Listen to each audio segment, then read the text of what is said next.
think he's underestimating your skills and your ability to switch stances? No, not at all. You know, like he didn't fought southpaws, he didn't fought orthodox fighters, so you know he's been in the ring with a lot of fighters, and in his mind, he don't see nothing new that I can bring to the table. So the ridiculous promotion of Canelo Crawford has given me lots of good ammunition. Woo, first, let's take it back to last week when this photo was taken of Canelo and Crawford having dinner together. Like they're best friends. I love you, man. They're buddies, like they were family friends. Terence Crawford has fired a warning shot at Canelo Alvarez, emphasizing his slick stance-switching ability and declaring that if they meet, Canelo will be up against a fighter unlike anything he's ever seen. When asked if Canelo Alvarez has changed since fighting Floyd Mayweather, Terence Crawford said he's unsure. He noted that some fighters perform differently depending on their opponents, but believes Canelo is now more experienced and well-rounded after facing Mayweather. Crawford concluded with, "We'll see," keeping the outcome open if they face each other. Canelo's skills today, do you think he changed a lot since the Mayweather fight, or is he the same fighter?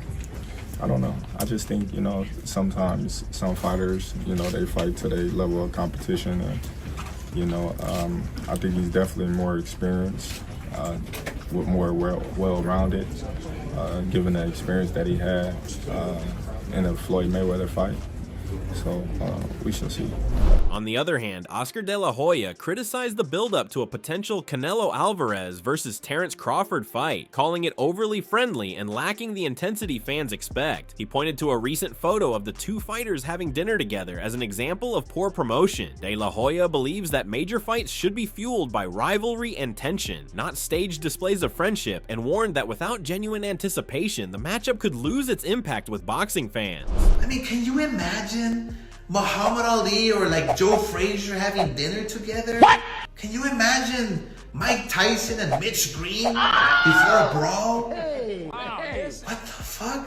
No boxing fan wants to see two fighters having dinner together. We could have a dinner on Wednesday night. We want bad blood. We want anticipation. We want to feel like an actual war is about to happen. Not fucking caviar and champagne together while they're staging their trilogy. Jesus Christ. Oscar De La Hoya continued his criticism of the Canelo Alvarez versus Terence Crawford promotion, calling the press tour forced and unconvincing. He mocked the lack of real tension, describing their trash talk as weak and their staged shove as scripted. De La Hoya also took a shot at Canelo's comments about possibly joining WWE, urging him instead to face David Benavidez in the ring. He suggested that if Crawford really wanted to get under Canelo's skin, he should bring up his past failed drug tests and the controversy around tainted meat, implying that real issues would spark genuine animosity. Alright, so after their dinner date together, Canelo and Crawford said on the press tour that I think started in Riyadh, New York, and Vegas. So here's a clip of their shit talking. I'm very excited for this fight. We'll see. We'll see. That's late, right? That is so late. Oh, and Canelo elaborated on his career plans. Maybe you will see me in the WWE. Okay, great, Canelo, but please first, before you fight The Undertaker, can you please fight David Benavidez? No. And here's the moment where the script told them to shove each other. I mean, come on. Anybody else not buying this drama? Nobody got time for and that. Crawford, if you want to actually make Canelo mad, just tell the truth about him and his tainted meat. And Canelo failed 2 drug tests. And when asked what time the fight will take place, I don't know. My good friend Turkey Al-Sheikh gave an answer that left everybody puzzled. What are we looking at here? I mean, I'm sorry, Turkey, but what did you say?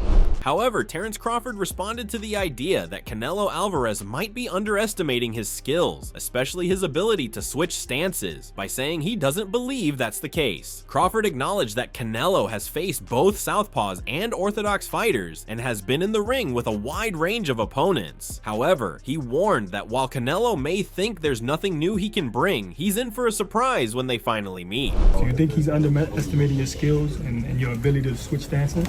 No, not at all. You know, like he didn't fought southpaws, he didn't fought orthodox fighters, so you know he's been in the ring with a lot of fighters, and in his mind, he don't see nothing new that I can bring to the table.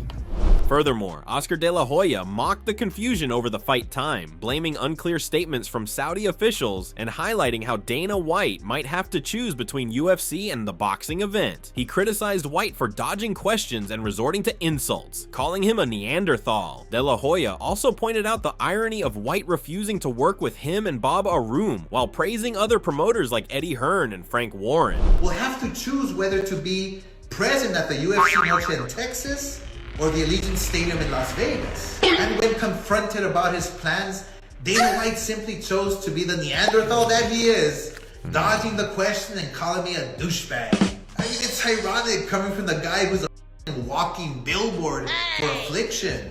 I mean, we can all agree, if you look up the word douchebag, in the dictionary, Dana White's photo pops up. Dana went on to say he enjoys working with Eddie Hearn and Frank Warren, but won't work with lunatics like De La Hoya and Bob Arum. Oscar De La Hoya slammed Dana White, calling him a joke and saying neither he nor Bob Arum will work with him, and suggesting Al Heyman feels the same. He challenged White by saying he has many great fighters ready for big fights, while mocking White for lacking stars in the UFC and urging him to get his act together. De La Hoya also criticized White's personal appearance and behavior, pointed out the UFC's financial struggles, and ended with a strong, defiant message directed at both Dana and Canelo. So in other words, Bob and I know he's a joke and won't work with him. And I can only assume that Al Heyman feels the same way. I hate him. Oh, and Dana, you can call me anytime, brother. Because I have lots of great fighters to make great fights with. Oh, but shit, wait. You don't have any fighters. What? And for God's sake, dude, man, get a big shirt. Tight. Maybe some slacks. Get on blood pressure meds or something. Whatever you need to look and behave like a fucking human being. Well, I can't. Oh, and you haven't built a star in the UFC in 5 years. Maybe do your job and stop jumping shit. Because the UFC is in billions in debt. I'm rich, and Dana, Canelo, f you. On the other hand, legendary ring announcer Michael Buffer shared his thoughts on a potential Canelo Alvarez versus Terence Crawford fight. He said it would be a close and interesting matchup, more technical than based on power. When asked about UFC president Dana White possibly promoting the event, Buffer praised him, calling Dana one of the greatest promoters in the history of sports. He added that White would be good for boxing and knows exactly what to do, even if some, like Oscar De La Hoya, have been critical. Buffer made it clear Dana White has his full approval. Michael, it's not a big fight unless you're announcing it. Canelo versus Crawford. How do you see that one going? I think it's going to be a close and interesting fight. Right. I think it's going to be a technical fight, not a power fight.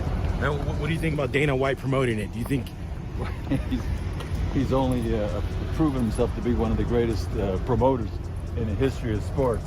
So he's good? Pretty good deal. He's good for boxing.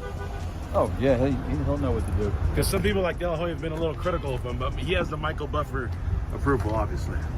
For sure. You're the man. Thank you. Moreover, Dan Rafael expressed doubt that Canelo Alvarez's poor performance against Skulls was simply due to a bad style matchup. Instead, he believes the toll of many years as a professional boxer, starting from a very young age, has worn on Canelo's body. Rafael emphasized that the real issue isn't just the number of fights, but the number of rounds fought, which greatly impacts a fighter's wear and tear. I just can't get over how bad he was against Skull. I'm not convinced that it was just a bad style. I think that he's just to the point after, all these years being a professional since he's 15, 16 years old, that takes a toll, man. It's all the sparring, it's all the fights, it's the wear and tear on your body. And I have made this point before. To me, it's not so much about the number of fights, it's how many rounds do you have. Here's the harsh reality. Canelo Alvarez has literally double the number of pro rounds that Terence Crawford does, even though Canelo is younger than Terence Crawford. He pointed out that Canelo has fought over 500 professional rounds, nearly double the roughly 245 rounds Terence Crawford has experienced. This significant difference reflects the heavy workload Canelo has faced against top-level, world-class opponents one after another. Even Canelo's toughest recent opponents, like William Skulls and John Ryder, are solid fighters, which makes the accumulated wear on Canelo's body even more relevant when analyzing the matchup. He's like 500 something rounds as a professional now, Canelo. Crawford hasn't even hit 300 rounds as a professional. That's a big difference. That's another factor then we can look into this fight. There's so many factors to it, like you say, Dan. Now, you did touch on it. It's Before 520 rounds for Canelo Alvarez as a professional, and it's 245 rounds as a professional for Terence Crawford. Yeah. That's a dramatic difference. Think about the wear and tear you might take in an extra 200 plus rounds. And it's not like Canelo's fighting guys who can't fight. He's fighting top level, world championship level fighters, one after the other after the other.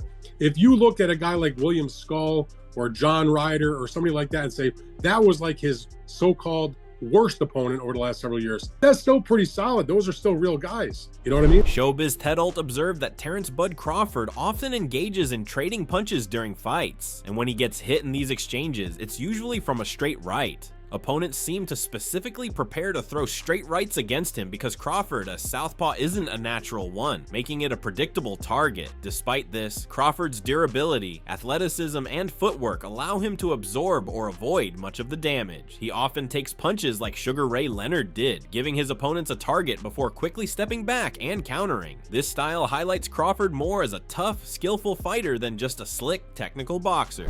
I was doing some homework on Terence Bud Crawford. I was going to put together video clips of how Terence Bud Crawford loves to trade. So while I was trying to put that together, I noticed that when he is getting hit in the exchange, it's usually by a straight right. So much so that I've noticed that his ops plan to land a straight right. These fighters literally study Crawford and plan on throwing a straight right because he's a southpaw and he's not a natural southpaw. So they actually plan for it. It's just that Terence Crawford is so damn durable and good and athletic that even when they're landing it, he's okay. And a lot of times he kind of make them miss, or he'll give them his face like Sugar Ray Leonard, love him to death, and he'll step back and go bang because his feet are so good. That's why I said he's a fighter. Crawford is more of a fighter than a slick boxer. Bill Haney emphasized that Terence Crawford is a tough and fearless competitor who doesn't back down, regardless of his opponent's size. He dismissed any talk of Crawford being at a disadvantage, stating that such assumptions are outdated. Haney confidently asserted that Crawford stands as the top boxer globally and predicted that Canelo would suffer a decisive and punishing defeat in their matchup. Because Crawford ain't nothing to play with. He ain't scared of nobody, and you ain't too big for Crawford. So kill that narrative. It's over with. Blood has been drawn, and you're gonna see Crawford is the best fighter in the world. How does this fight end, Bill? Watch. Listen. Canelo will be beat up like a bloody... George Groves praised both Terence Crawford and Canelo Alvarez as exceptional fighters, highlighting Canelo's impressive success since moving up to middleweight. He admitted that if he had known about Canelo's rise earlier, he might have stayed in the sport longer to face him. Groves respects their skill and experience, noting that despite their veteran status, they continue to compete at a very high level. Yeah, a brilliant fight, an exciting fight. I love both fighters. I think they're both amazing fighters. Crawford, amazing fighter. Canelo, he's come up to middleweight and absolutely dominated.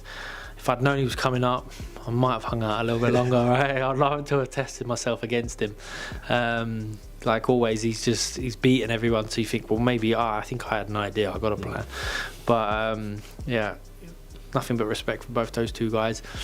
I'm looking forward to the fight. However, Groves also emphasized the notable size difference between the two fighters, calling it a key factor that favors Canelo. He acknowledged the challenge Crawford faces, describing it as a tough hurdle to overcome given Canelo's strength and size at super middleweight. While Groves believes anything can happen, he thinks Crawford will have a hard time defeating Canelo due to this physical advantage.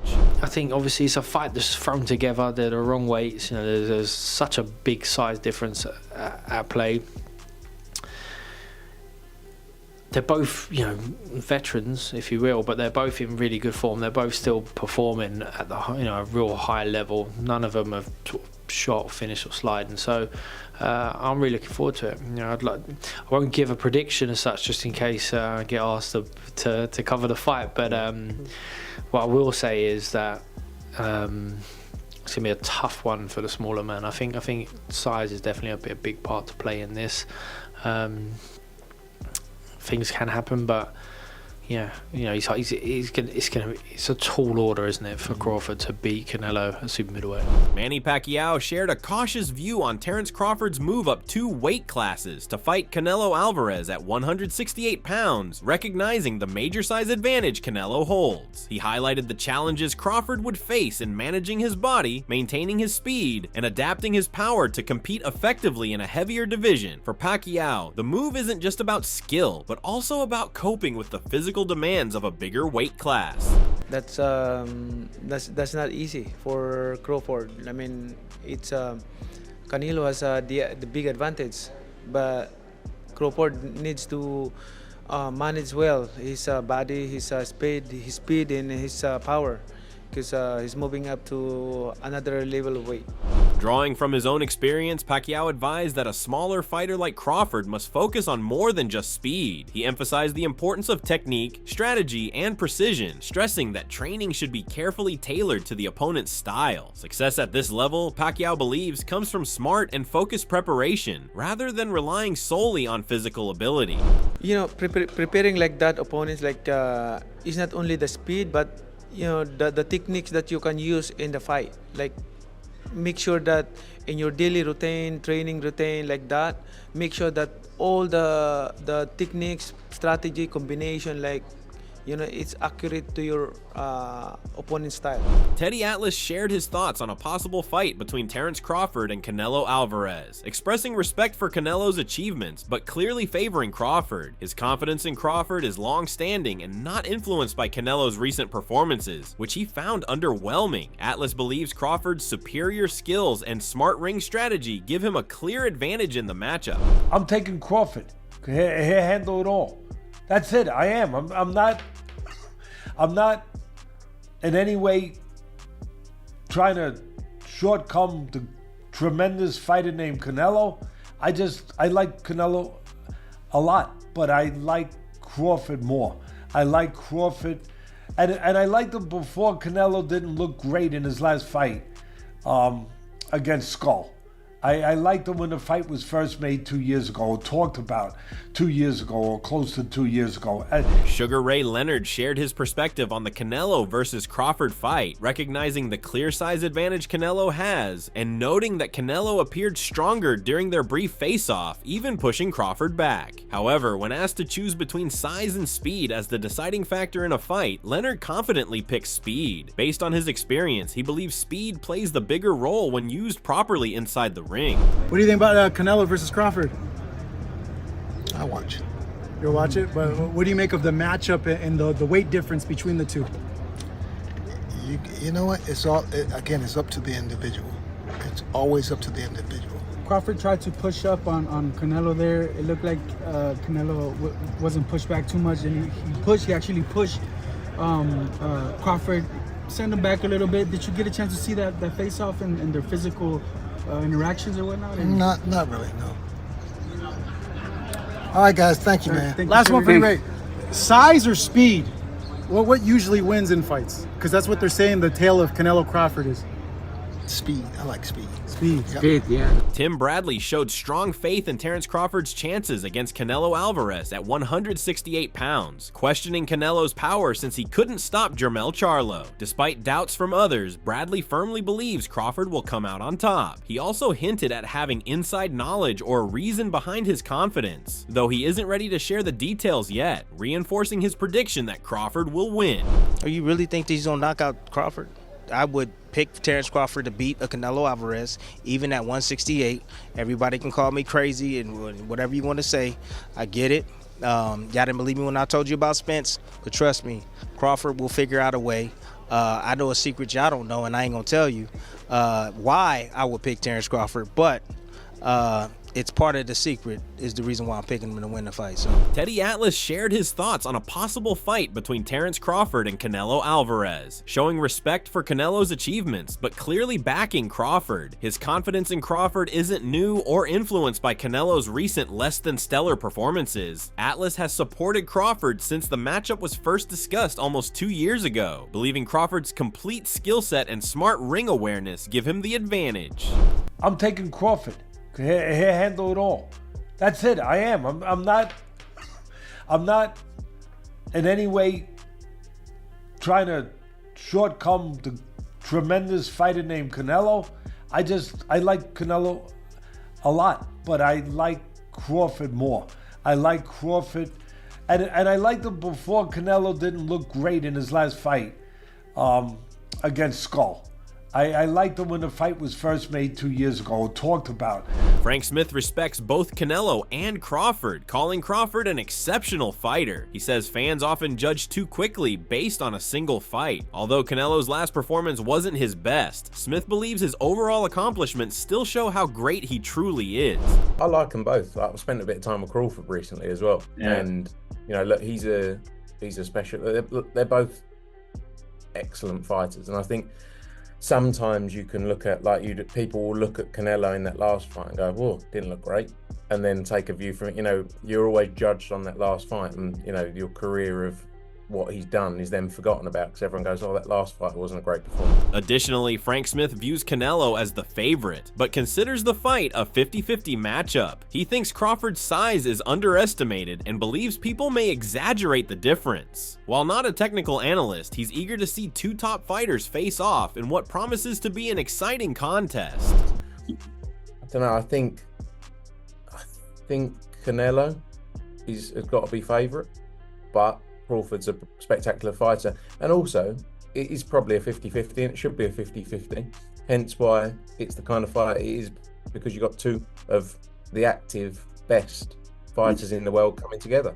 You know, the weight has been spoken about in the past, I think, though, you know, they're probably not much different in size, you know, no, stature. Crawford's big, when you look at him, big dude. Yes, so, you know, it's a great fight, and I'm not the tactician, as I've always said, so I'm just looking forward to another great fight of entertainment. Sergio Mora once believed size always dominates, but Canelo's recent form changed his opinion. He says Canelo appeared slower and struggled against a taller opponent. Mora thinks Crawford seems stronger now and could outwork Canelo, though he still expects a close fight with Canelo narrowly winning. For a long time, I kept saying, you know, a great big man will beat a great small man. That's just how it is in boxing. But after Canelo's last performance, like many people, man, he struggled against a guy in cutting off the ring, a longer guy that wasn't trying to make it a fight. And Canelo has lost a step. Let's keep it real. I mean, he's a man with over 65 fights. He's been fighting professionally since he was 15 years old. There's wear and tear. There's injury. He can turn old overnight. And believe it or not, he's younger than Crawford. But Crawford doesn't have those miles. You know, Crawford's 37 years old. He can turn old overnight. But I still like Crawford, man. He's just a mean dude. He's been bulking up nicely, doing it the right way. He looks bigger. He looks bigger than Canelo right now as far as like height, the shoulders. I think it's going to be a decision type fight. I think Crawford's in this fight, and I don't think Canelo leaves unscathed. I think he'll leave a little bruised and beat up, but he'll still win the decision. That's it for today's video. So what are your thoughts on this? What do you think about their fight? Share your thoughts in the comment section, and make sure to subscribe and like if you enjoyed the video. Also, check out our other videos on the screen right now.